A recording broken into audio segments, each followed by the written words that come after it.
हरि ओम। जय श्री कृष्ण। राधे राधे। जय योगेश्वर। बंसीधरम तोत्रधरम नमामि मनोहरम मोहहरं च कृष्णं मालाधरं धर्मधुरं धरं च पार्थस्य सारथ्यकरं च देवं कर्तव्यदीक्षां च समत्वशिक्षां ज्ञानस्य भिक्षां शरणागतिं च ददाति गीता करुणाद्रभूता कृष्णेन गीता जगतो हिताय। कृष्णेन गीता जगतो हिताय। श्रीमद् भगवद गीता जी अध्याय 18वां और श्लोक था हमारा 63वां 63। उसी का दूसरा भाग है। पहला भाग कल हो गया। आइए, श्लोक इस प्रकार है। पूर्व श्लोक में भगवान ने अर्जुन को कहा कि तू वह अंतर्यामी ईश्वर के शरण में चला जा। ऐसा कहने के बाद भी अर्जुन कुछ बोला नहीं, तो भगवान अग्रिम श्लोक में उसको जगाने के लिए, उसको चेतन करने के लिए स्वतंत्रता प्रदान कर देते हैं कि अब तुम्हें चाहे वो करो। इति ते गुह्यमा इति ते ज्ञानमाख्यातम् गुह्याद् गुह्यतरं मया विमृश्यै तदशेषेण यथेच्छसि तथा कुरु।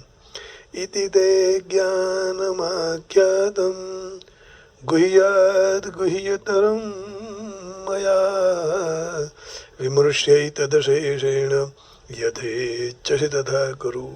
यहाँ गोपनीय से भी अति गोपनीय शरणागति रूपी ज्ञान मैंने तुम्हें कह दिया। अब तो उसके पर अच्छी तरह से विचार कर, तेरी इच्छा जैसी हो वैसे करो। भगवान छूट गए। अब बहुत समझाने के बाद अंत में कहा, Thus has the wisdom, the most profound secret of all secret knowledge, been imparted to you by me. Deeply pondering over it, now do as you like. अब तुम्हारी इच्छा हो वैसे तुम करो। हमने तो सब आपको ज्ञान दे दिया, सब समझा दिया। Thus I have explained to you knowledge still more confidential,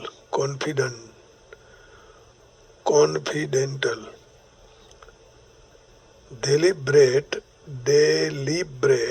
on this fully, and then do what you wish to do. तो भगवान अब आगे बढ़ाते हैं। आइए, हमारी चर्चा यहाँ थी कि गीता जी में भक्ति की बात कहाँ कहाँ आई है, इसकी चर्चा अब करने की है। अशेषेण पद से यहाँ लेना चाहिए। गीता जी में जहाँ जहाँ भक्ति की बात आती है उसको यहाँ हम चर्चा करेंगे। तो विमृश्यै तदशेषेण कहने के भगवान की अत्यधिक कृपालुता का एक गूढ़ उदाहरण है। क्योंकि अर्जुन मुझसे विमुख न हो जाए, इसलिए जो मेरी कही बातों को तरफ विशेष ध्यान देगा तो यह सच्ची बात अवश्य ही उसको समझ में आ जाएगी, फिर वह विमुख नहीं होने वाला है। यथेच्छसि तथा करो। पहले कही हुई बातों का पूरा विचार करके, भगवान ने बहुत अच्छा वाक्य रखा, फिर जे मर्जी में आवे वो करना, जो तू करना चाहे वो करना, जो चाहे। ऐसा कहने में भगवान की आत्मीयता, कृपालुता और हितैषिता ही प्रत्यक्ष दिखाई दे रही है। भगवान को बहुत प्रेम है उसके पर। अब देखिए, सारे योगियों में भक्ति योगी श्रेष्ठ है।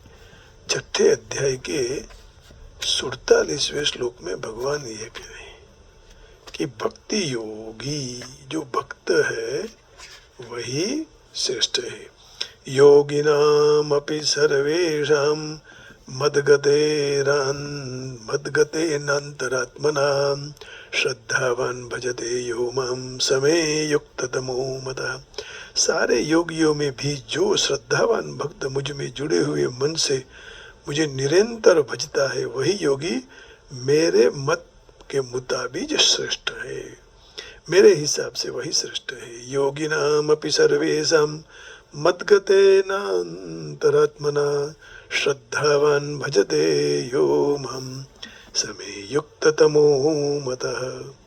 फिर 7वें अध्याय के 14वें अध्याय में भगवान कहते हैं मेरा शरण लेने वाले माया से तैर जाते हैं। 7वां अध्याय और 14वां श्लोक है ना।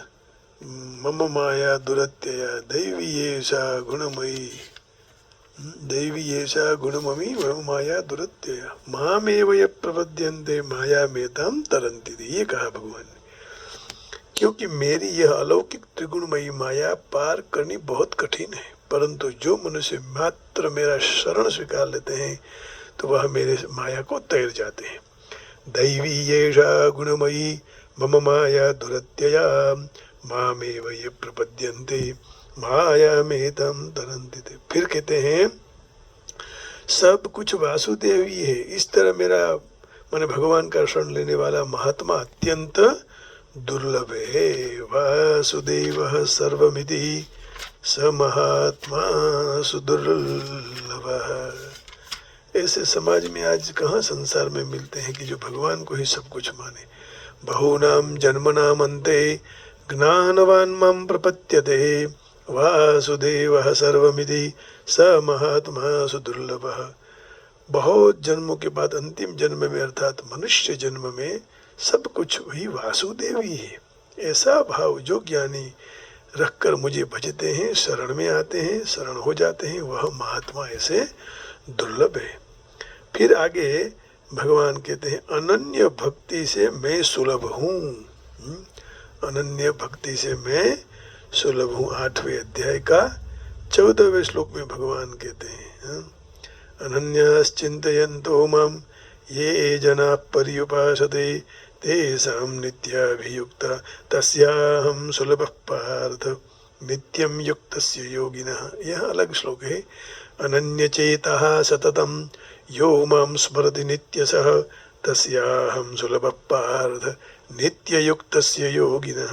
हे प्रतापुत्र, अनन्य चित्त वाला जो मनुष्य मुझ पुरुषोत्तम का नित्य निरंतर स्मरण करता है तो वह नित्य निरंतर मुझ में जुड़े हुए योगी के लिए मैं सुलभ हूँ, अर्थात उसको सुलभता से प्राप्त हो जाता हूँ।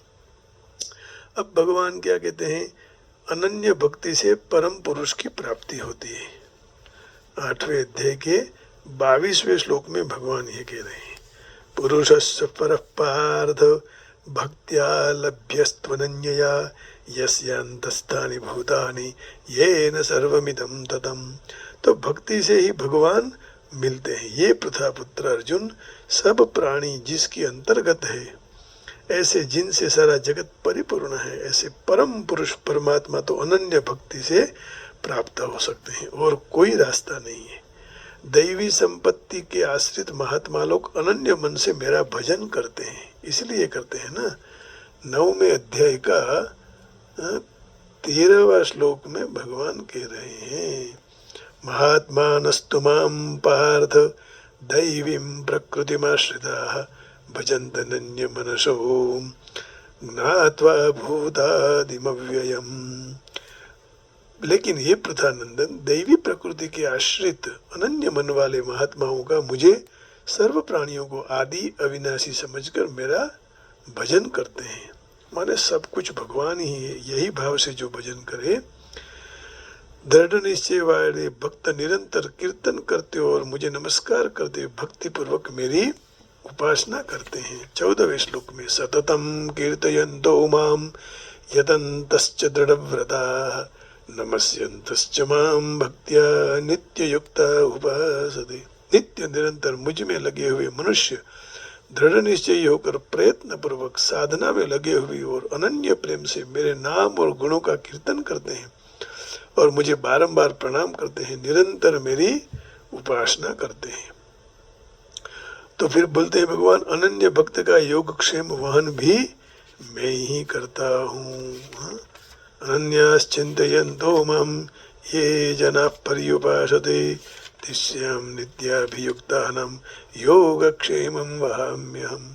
जो अनन्य भक्तजन मुझ परमेश्वर का निरंतर चिंतन करते मेरी अच्छी तरह से उपासना करते हैं, मुझ में निरंतर लगे हुए वह भक्तों को योगक्षेम, अप्राप्त की प्राप्ति और प्राप्त की रक्षा मैं खुद कर देता हूँ, फिर उन्हें कोई चिंता ही नहीं रहती है।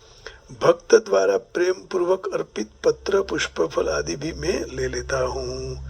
पत्रम पुष्पम फलम तोयम यो मे भक्त्या प्रयच्छति तदहम भक्त्य परुतम अश्नामि प्रयतात्मनः। जो कोई भी भक्त पत्र पुष्प फल जल आदि अनायास जो वस्तु मिले मुझे वह अर्पण प्रेम से अर्पण करे, भक्त्या प्रयच्छति, तो और मुझ में तल्लीन हुए अंतःकरणों वाले भक्त द्वारा प्रेम पूर्वक अर्पित हुए उपकार भेंट को मैं स्वीकार करता हूँ, आरोग्यता हूँ, ऐसा कहा है।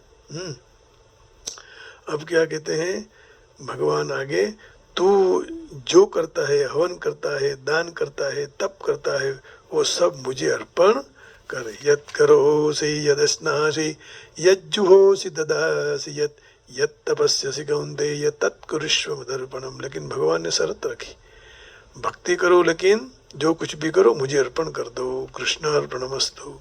हे कौन्तेय, तू जो कुछ भी कर्म करता है, जो कुछ भी खाता है, जो कोई यज्ञ में होमता है, जो कुछ भी दान करता है, जो कुछ भी तप करता है, वो सारा मुझे अर्पण कर दे। तब भगवान बंधन में से मुक्त कर देंगे। बद सब कर्म मुझे अर्पण कर दे तो तू शुभाशुभ फल रूपी बंधन से मुक्त हो जाएगा, है ना। शुभाशुभ फलैरेवं मोक्ष से कर्म बंधनैः संन्यास योग युक्तात्मा विमुक्तो मामुपैष्यसि। इस तरह मुझे अर्पण करने से कर्म बंधन से और शुभ विहित अशुभ निषिद्ध संपूर्ण कर्म फल से तू छूट जाएगा। ऐसे अपने सहित सर्व कोई भी मुझे अर्पण करने वाला सर्व से सर्वथा मुक्त तो मुझे ही प्राप्त होगा। मुझ में मन वाला हो, मेरा भक्त हो, मेरा पूजन करने वाला हो और मुझे नमस्कार कर। मध्याजी माम नमस्कुरु। 34वें श्लोक में यहाँ इसकी स्पष्टता की है। तो आइए 34वां श्लोक यहाँ है इस प्रकार, मन्मना भव मद्भक्तो मध्याजी माम नमस्कुरु मामे वैश्यसि युक्त्वैवम् आत्मानं मत्परायणः। तू मेरा भक्त हो जा, मुझ में मन वाला हो जा, मेरा पूजन करने वाला हो जा और मुझे प्रणाम कर। इस तरह अपने को मुझ में पिरो कर मेरे परायण हुआ मुझे ही प्राप्त हो जाएगा, है ना।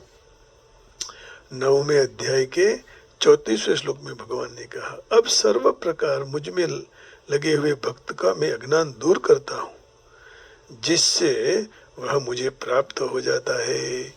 तो 10वें अध्याय का 9वां श्लोक भगवान 9-10, आइए इसमें भगवान कहते हैं, मच्चित्ता मद्गत प्राणा बोधयन्तः परस्परम कथयन्तश्च माम नित्यम तुष्यन्ते च रमन्ते च। निरंतर मुझ में मन पिरो रखने वाले, मुझ में ही प्राणों को अर्पण करने वाले भक्तजन परस्पर मेरे प्रभाव को जानकर या तो किसी को बताकर उसका कथन करते रहते हैं, नित्य निरंतर संतुष्ट रहते हैं, तो वह मुझ वासुदेव में निरंतर प्रेम करते रहते हैं।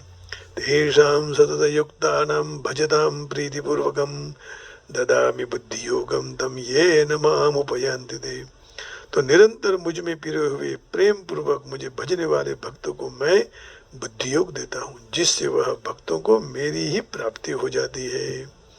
तेषामेवानुकंपार्थम अहम अज्ञानजं तमः नाशयम्यात्मभावस्तु ज्ञानदीपेन भास्वता। तो उन भक्तों पर अनुग्रह करने के लिए ही उनके अंतःकरण में रहे हुए मैं खुद अज्ञान जनित अंधकार को जलहलते ज्ञान रूपी दीपक के द्वारा नष्ट कर देता हूँ। ये 10वें अध्याय का 9, 10, 11, 3 श्लोक में कहा।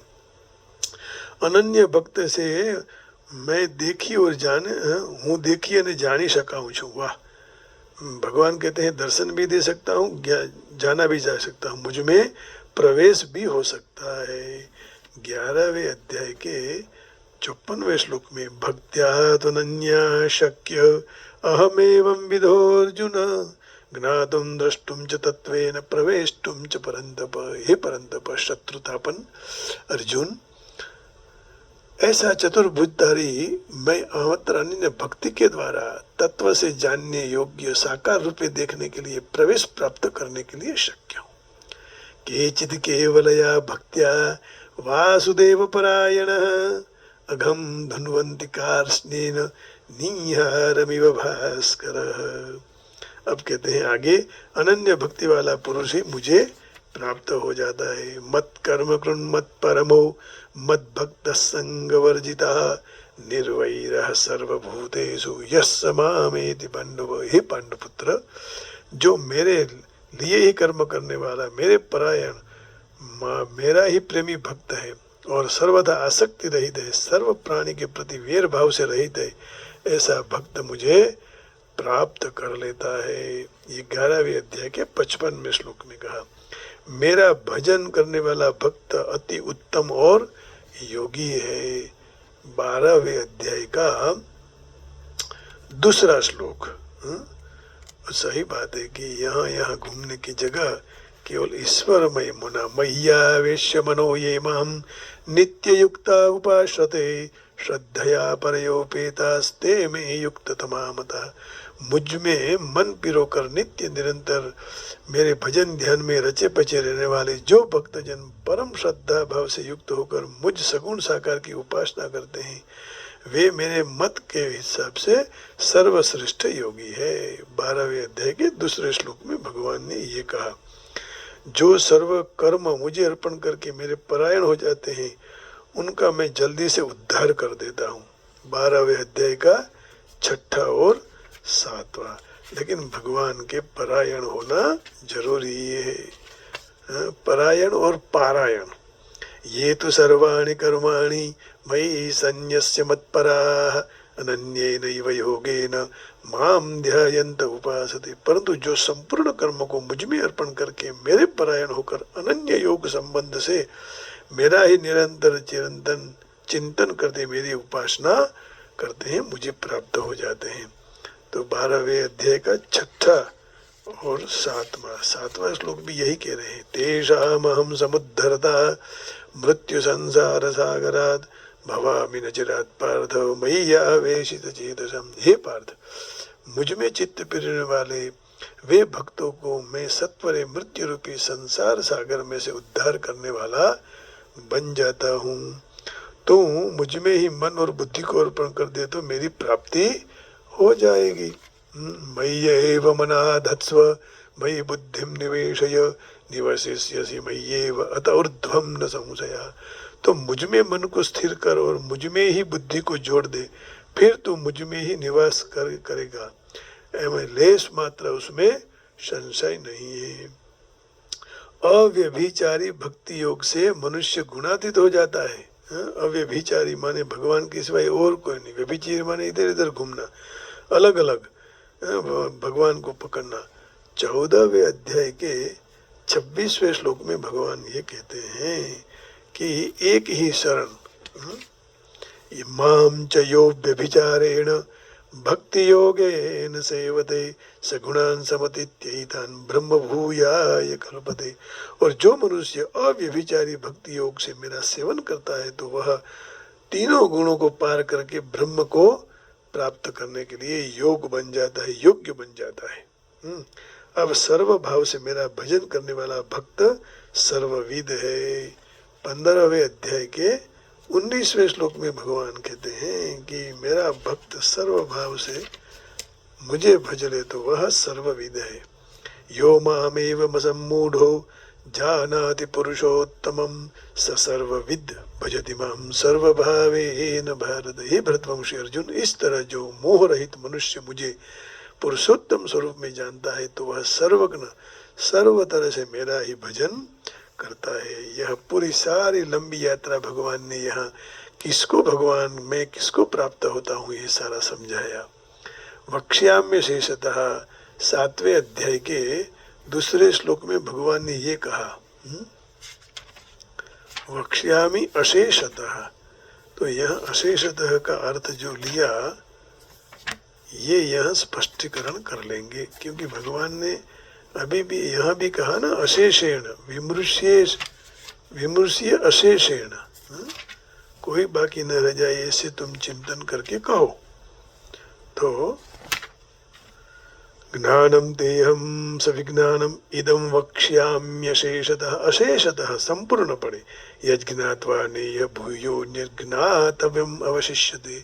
मैं तेरे लिए यह विज्ञान सहित ज्ञान संपूर्ण रूप से कहूँगा, जिसको जानकर इस विषय में फिर कुछ भी बाकी नहीं रहेगा, फिर जानने लायक कोई शेष भी नहीं रहेगा।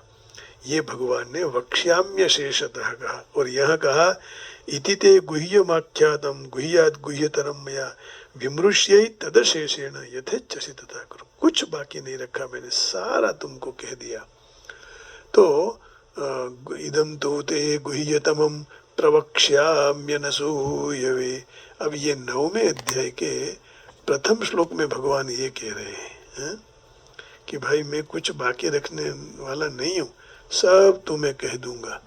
पहले श्लोक में ही कहते हैं, श्री भगवान उवाच इदम तो ते गुह्यतमम प्रवक्ष्याम्यनसूयवे ज्ञानम विज्ञान सहितम यज्ञात्वा मोक्षसे शुभात्। तो यह अत्यंत गोपनीय विज्ञान सहित ज्ञान दोष दृष्टि रहित तेरे लिए मैं फिर से अच्छी तरह से कहूँगा, जिसको जानकर तो अशुभ से अर्थात जन्म मरण रूपी संसार से मुक्त हो जाए। यह अशुभ का अर्थ है जन्म मरण। तो वक्ष्यामि हित काम्यया, 10वें अध्याय के प्रथम श्लोक में भगवान भी ये कह रहे हैं कि तुम्हारे हित के लिए मैं कह रहा हूँ, अहित की बात नहीं कर रहा हूँ। श्री भगवान उवाच भूयैव महाबाहो शृणु मे परमं वचः यत्तेयं प्रीयमाणाय वक्ष्यामि हितकाम्यया। हे महाबाहो अर्जुन, मेरे पर परम वचन को तो फिर से भी सुन, जिसको मैं मुझ में अतिशय प्रेम भाव रखने वाले तेरे लिए हित की इच्छा से ही कहूँगा, और कोई भाव नहीं है। तो इन आदि श्लोकों में भगवान अर्जुन की हित की बात कहते आए हैं, परंतु वाक्यों में भगवान की अर्जुन पर सामान्य कृपा है। न श्रोष्यसि विनङ्क्ष्यसि, यदि तू सुनेगा नहीं तो नष्ट हो जाएगा। ये भगवान ने आगे ही कहा ना, मच्चित्तः सर्वदुर्गाणि मत्प्रसादात् तरिष्यसि अथ चेत्त्वम् अहंकारं न श्रोष्यसि विनङ्क्ष्यसि। सुनेगा नहीं तो फिर नष्ट हो जाएगा, पतन होगा। इस श्लोक में अर्जुन को धमकाने के लिए भगवान की विशेष कृपा और अपना आत्मभाव टपकता है। कभी कभी अपने प्रिय के लिए कठोर भी होना पड़ता है। यथेच्छसि तथा कुरु कहकर भगवान ने जो अपनापन त्याग कर रहे हैं, उसमें भगवान की अत्यधिक कृपा है, आत्मीयता भरी हुई है उसके लिए। उसमें तो भगवान की, क्योंकि भक्त भगवान की धमकी सहन कर सकता है ना, और कोई सहन नहीं करेगा कि भगवान ने मुझे ये कर दिया। तो भगवान, परंतु भगवान का त्याग सहन नहीं कर सकता है। इसलिए न श्रोष्यसि विनङ्क्ष्यसि आदि कहते हुए भी अर्जुन पर इतनी असर नहीं पड़ी, क्योंकि यथेच्छसि तथा कुरु कहते ही उसने सुनकर अर्जुन घबरा गया। भगवान मेरा त्याग कर देंगे, क्योंकि मैं बहुत भूल करके भगवान के द्वारा प्रेम से समझाने के बाद, आत्मीयता से धमकाने के बाद और अंतर्यामी की शरणागति की बात कहते हुए भी मैं कुछ बोला नहीं, है ना। ये गलत है ना। कोई अपना सही आदमी, सही कोई हमें कह रहा हो तो सुनना चाहिए। तो शरणागति की बात कहते हुए भी कुछ बोला नहीं। तो भगवान ने जो मर्जी में आवे वह कर ऐसा कहा, ऐसा क्यों कहना पड़ा, तो मैं कोई भी कहने के लायक नहीं हूँ, ऐसा विचार कर अर्जुन बहुत दुखी हो जाता। तब अर्जुन बिना पूछे ही भगवान सर्वगुह्यतम वचन कहते हैं, उसका वर्णन अग्रिम श्लोक में आएगा। तो यहाँ शब्द यथेच्छसि तथा कुरु भगवान अर्जुन का त्याग करने के लिए नहीं कहते हैं, परंतु अपनी तरफ खींचने के लिए कहते हैं। पिता भी अपने पुत्र के लिए ऐसा ही करते हैं। जैसे दड़ो हम फेंकते हैं बॉल, तो खास करके वह वापिस लेने के लिए, फेंक देने के लिए नहीं। तात्पर्य यही है कि पूर्व श्लोक में अंतर्यामी निराकार ईश्वर की शरणागति की बात कर भगवान अर्जुन को अपने तरफ सगुण साकार तरफ खींचने के लिए चाहते हैं, जिससे अर्जुन समग्र की प्राप्ति में वंचित न रहे। निराकार में साकार नहीं आता है, परंतु साकार में निराकार आ जाता है। तो जैसे हम दड़ा दड़ा गेंद गेंद फेंकते हैं ना, उसी तरह वो गेंद वापस आती है। तो भगवान ने ये गेंद फेंकी, भगवान छोड़ने वाले नहीं है। तो इस प्रकार यहाँ बहुत ही अच्छा चिंतन इस श्लोक में बताया। आइए प्रभुपाद जी क्या कहते हैं वो जरा संक्षिप्त में लेकर फिर हम भगवान का थोड़ा भजन कर लेंगे।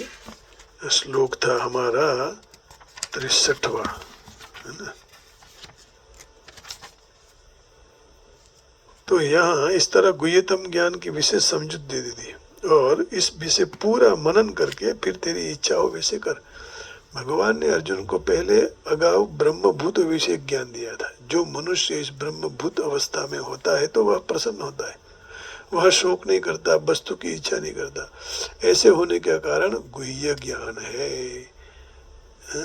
कृष्ण परमात्मा विषय ज्ञान भी दिखाते हैं। तो ब्रह्म विषय ब्रह्म ज्ञान भी है, परंतु उससे वह श्रेष्ठ है।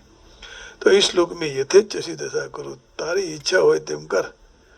यह शब्द सोचते हैं कि भगवान जीव की सूक्ष्म स्वतंत्रता में हस्तक्षेप नहीं करते हैं, अब उसको छोड़ दिया उसके पर। भगवत गीता में भगवान ने मनुष्य उसकी जीवन दशा किस तरह उन्नत हो सके उसकी सर्व प्रकार यहाँ समझन दी है। उसने अर्जुन को सर्वोत्तम उपदेश दिया है। हृदय में विराजते हुए परमात्मा का शरण ग्रहण करना, योग्य विवेक के द्वारा मनुष्य को परमात्मा के आदेश अनुसार कर्म करना सम्मत होना चाहिए। इससे व्यक्ति मानव जीवन की सर्वोच्च सिद्धि रूप कृष्ण भावनामृत में सतत स्थित हो सकता है। भगवान अर्जुन को युद्ध करने के लिए प्रत्यक्ष तरह से आज्ञा दे रहे हैं। भगवान अर्जुन को युद्ध करने के लिए प्रत्यक्ष रीत से आज्ञा। पूर्ण पुरुषोत्तम परमेश्वर को शरणागत होना जीव के लिए सर्वाधिक हितकारी है। इसमें परमेश्वर का कोई हित नहीं है। शरणे जब जाते हैं तो पहला बुद्धि पहुंच जाती है, वहां तक विषय का मनन करने के लिए मनुष्य को मुक्ति मिली है, छूट मिली है, और परमेश्वर के आदेश के ग्रहण करने की सर्वश्रेष्ठ रीत है यह।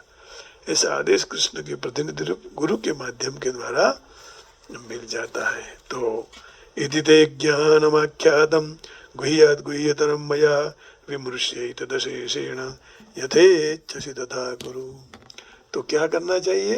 यथेच्छसि तथा कुरु में भगवान के शरण में जाना चाहिए। धून लगाओ, बस हरिमय हो जाइए। आइए हम भी भगवान के लिए कुछ अपना पुष्प अर्पण करें।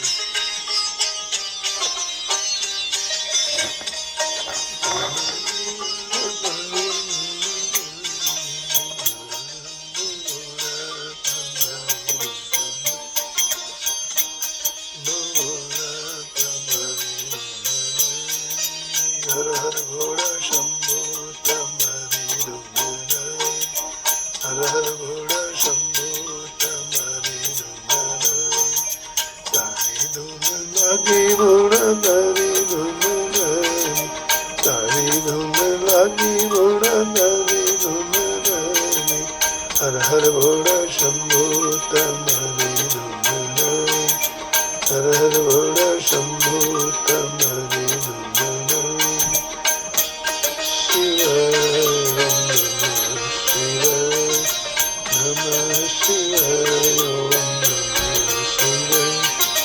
गणपति न पिता तुम्हारी धुन लागी, गणपति न पिता तुम्हारी धुन लागी, पार्वती न प्यारा तुम्हारी धुन लागी, पार्वती न प्यारा तुम्हारी धुन लागी।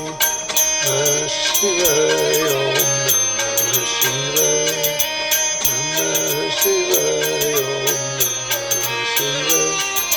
कैलाश नवासी तुम्हारी धुन लागी, कैलाश नवासी तुम्हारी धुन लागी, जगत प्रतिपालक तुम्हारी धुन लागी, जगत प्रतिपालक तुम्हारी धुन लागी। हर हर भोला शंभो तमरी धुन लागी। नमः शिवाय ओम नमः शिवाय, नमः शिवाय ओम नमः शिवाय। वाग चर्म वाणा तमरी धुन लागी, वाग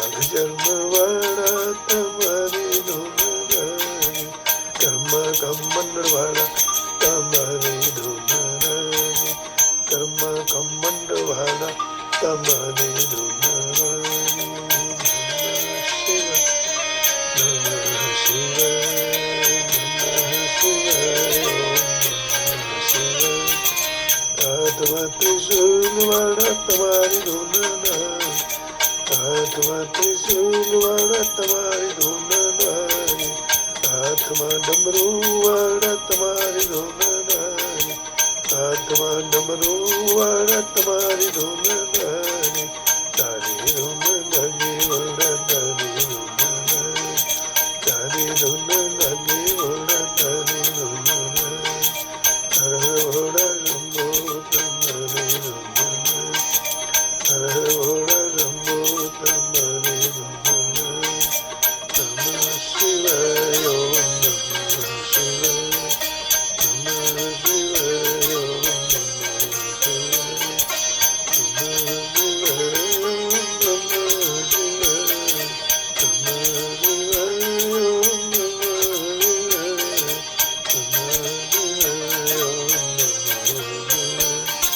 नमः शिवाय, ओम मोती जटावाला तुम्हारी धुन रानी, मोती जटावाला तुम्हारी धुन रानी। शिव पर गंगाधरनाथ तुम्हारी धुन रानी, शिव पर गंगाधरनाथ तुम्हारी धुन रानी। तारी धुन लगी वाला तारी धुन रानी, तारी धुन लगी वाला तारी धुन रानी। हर भोला शंभो तुम्हारी धुन रानी, हर भोला शंभो तुम्हारी धुन रानी। नमः शिवाय, नमः शिवाय, नमः शिवाय, ओम नमः शिवाय, नमः शिवाय, ओम नमः शिवाय, नमः शिवाय, ओम नमः शिवाय, नमः शिवाय, ओम नमः शिवाय। गणेरुद्रमाला तुम्हारी धुन रानी, गणेरुद्रमाला तुम्हारी धुन रानी, गणेश सर्पवाला तुम्हारी धुन रानी, गणेश सर्पवाला तुम्हारी धुन रानी। तारी धुन लगी वाला तारी धुन रानी, तारी धुन लगी वाला तारी धुन रानी। हर भोला शंभो तुम्हारी धुन रानी, हर भोला शंभो तुम्हारी धुन रानी।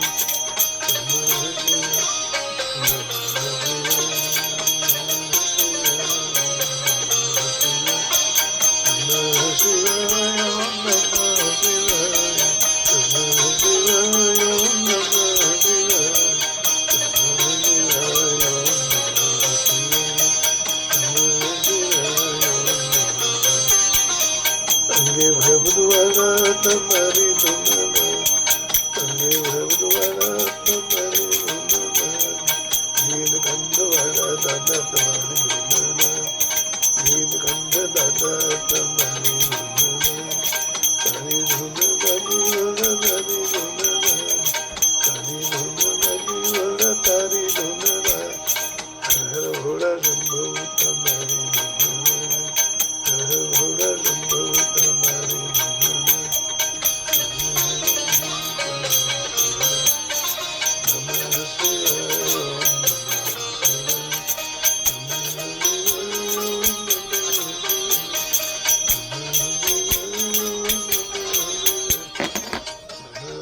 शिवाय, ओम नमः शिवाय, ओम नमः शिवाय। ओम। आप सबके हृदय में बैठे हुए भगवान शंकर को प्रणाम की वाणी को विराम देता हूँ। जय श्री कृष्ण, हरि ओम, राधे राधे, जय योगेश्वर, ओम नमः शिवाय, जय गिरनारी, जय श्री राम जी की, जय राम जी की, जय श्री राम।